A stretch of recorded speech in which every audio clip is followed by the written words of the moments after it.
Halo pemirsa, berjumpa lagi dalam 5 News dengan berita terhangat dan teraktual bersama saya Deidra Anggraini Puspawinata. Dugaan kasus kekerasan dan pelecehan seksual pada anak di bawah umur ramai dibicarakan di media sosial Twitter. Hal ini bermula dari unggahan salah satu akun Twitter yang diduga mengunggah foto bermuatan sensual seorang anak perempuan. Lantas, bagaimanakah dampaknya bagi anak perempuan tersebut dari sisi psikologis?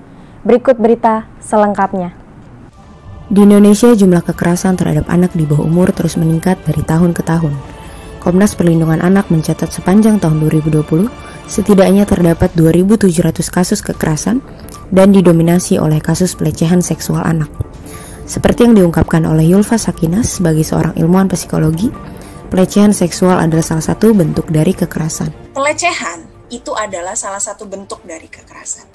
Jadi kekerasan adalah maltreatment. Perilaku yang abnormal yang dilakukan oleh seseorang yang seharusnya bertanggung jawab untuk melindungi orang tersebut tapi malah melukai, itu adalah kekerasan. Dampak yang pertama yaitu dampak berupa fisik.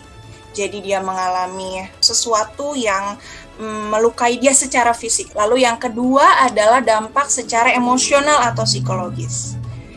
Pastinya bisa menyebabkan trauma. Terus kemudian yang kedua adalah gambaran diri yang buruk, perilaku yang agresif, kemudian menarik diri dari lingkungan sosial karena dia malu merasa terkucilkan. Yang terakhirnya adalah mengalami gangguan jiwa.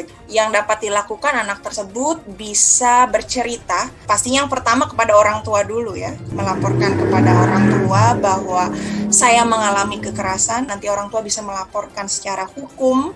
Ya, seperti itu tuh salah satu penanganannya, dan penanganannya itu banyak sekali. Selain melaporkan pada pihak yang berwajib, kalau dia mengalami luka secara fisik bisa ditangani oleh pihak medis. Kemudian kalau dia luka secara psikologis, itu biasanya ilmuwan psikologi seperti saya, kemudian terapi, kemudian psikolog atau psikiater bisa memberikan beberapa terapinya. Misalkan kalau kekerasan yang dialami adalah dari pihak luar ya, jadi keluarga itu harus tetap memberikan dukungan, kemudian kekuatan, dan masyarakat tidak boleh mengucilkan.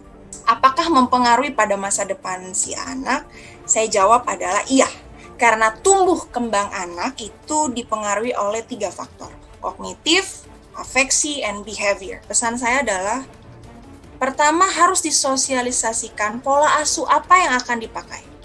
Lalu yang kedua, dengan dibangunnya pola asuh yang baik, maka sistem komunikasi di dalam keluarga pun akan semakin bagus. Jadi apapun yang terjadi pada anak itu pasti akan cerita sama orang tua. Selanjutnya adalah, kalau orang tua bertengkar, tidak sebaiknya di depan anak, karena itu salah satu pemicu dari bentuk kekerasan.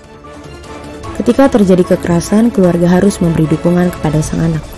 Maria Josephine juga menambahkan bahwa keluarga perlu melindungi dan mengobati.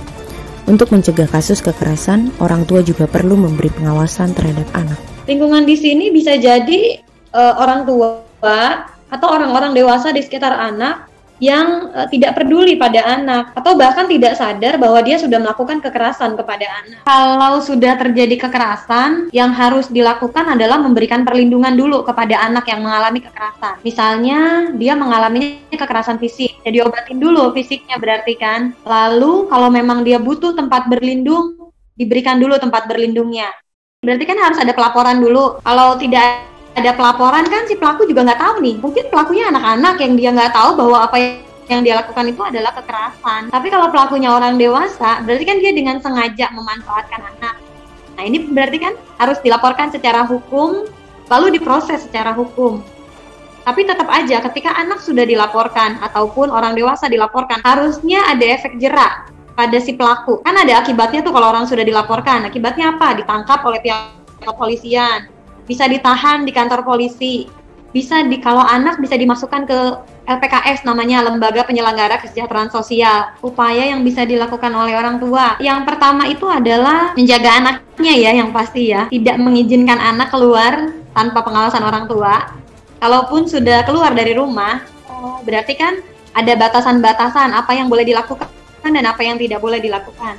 Sistem ketahanan masyarakat yang perlu dibangun gitu, bahwa anak-anak yang ada di lingkungan kita adalah anak-anak kita bersama. Jadi kita sebagai orang dewasa yang bertugas untuk melindunginya.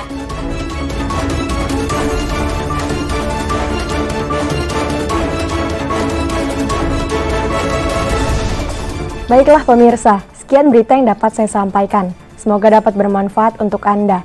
Jangan lupa untuk selalu menerapkan protokol kesehatan yang telah diimbau oleh pemerintah.